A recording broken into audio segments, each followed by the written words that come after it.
Hello, I'm Svitek, 360 Creative Coach, and in this episode, I want to share with you a goal of mine for 2023. You can, in some ways, call it a challenge because what it really is I want to shatter all limiting beliefs. Now, that's quite ambitious, right? But first, let's take a step back. In case you don't know what limiting beliefs are, they are false beliefs we have come to adapt that are preventing us from achieving something, right? In the artistic sense, it could be like, I'm not good enough. I'm not talented enough to, write a book, let's say.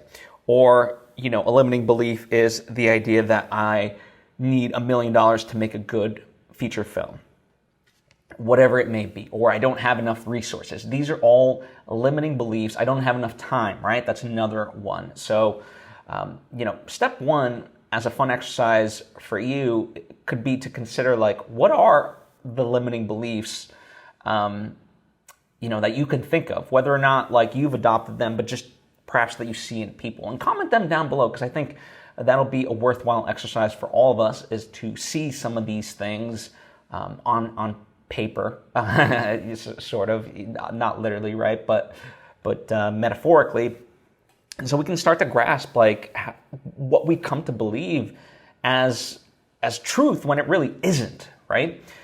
And so, I want to really take it as a challenge and really walk the walk in 2023 to dispel a lot of these myths for both myself and hopefully for you and other people as well, right?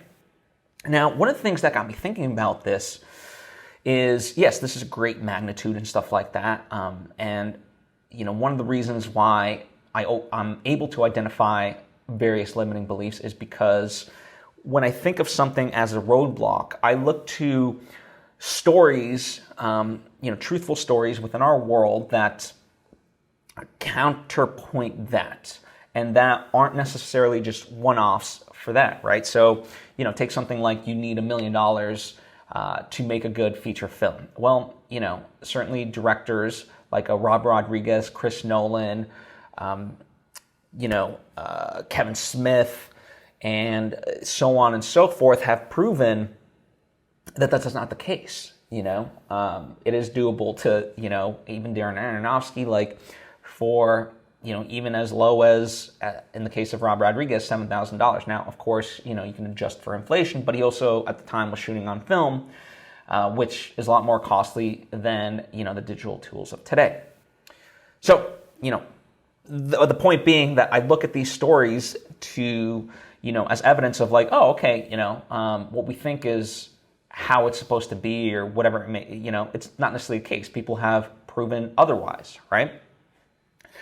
But as part of that, I think it's kind of the double-edged sword of any inspiring story is this idea that, when you consume so many of them, you could be, yes, inspired, but also maybe perhaps felt to feel small because of, how stagnant you might be in comparison to all these other people that are doing so many amazing things.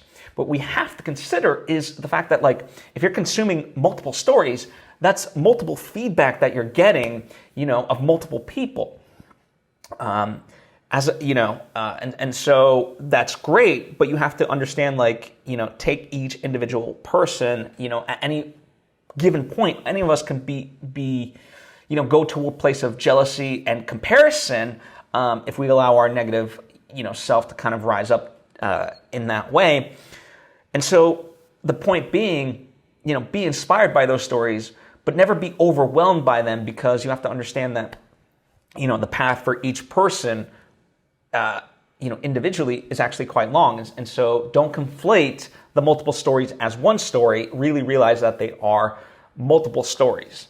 And this is important because, as you work on long-term projects, for me, it's writing books, making movies.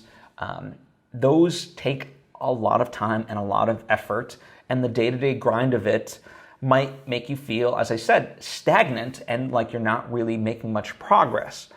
But as long as you keep working at it and, consistently working at it, even if that's, 3 hours a week, 1 hour per day broken up into 3 days, that's still progress. That's okay, right? It's that consistency over time. You will make the progress, little by little. So don't feel overwhelmed by any inspiring stories, because sometimes they can make us feel like we're not good enough, and that's not the point. The point is to have them be a motivation of what's possible, but never beat us to the ground. So yeah, just want to kind of share those thoughts, and really, as grand an ambition as it is, I really love walking the walk, so to speak. And I've seen, and even for myself, disproving certain limiting beliefs that I've had. And when I overcome them, that further gives me evidence of myself to then be able to accomplish more things, because I'm like, well, I've already dealt with X, Y, and Z hardship. Of course I can tackle this, not a problem. So that's what's fun about it for me. So hope this helps. As I said, write down, any limiting beliefs that you can think of. I think it'll just be awesome to have it on paper, as I said, metaphorically. So that way, we can really start to think about these things and dismantle them for ourselves. Anyway, thank you so much. I truly appreciate you, and hope to see you next time.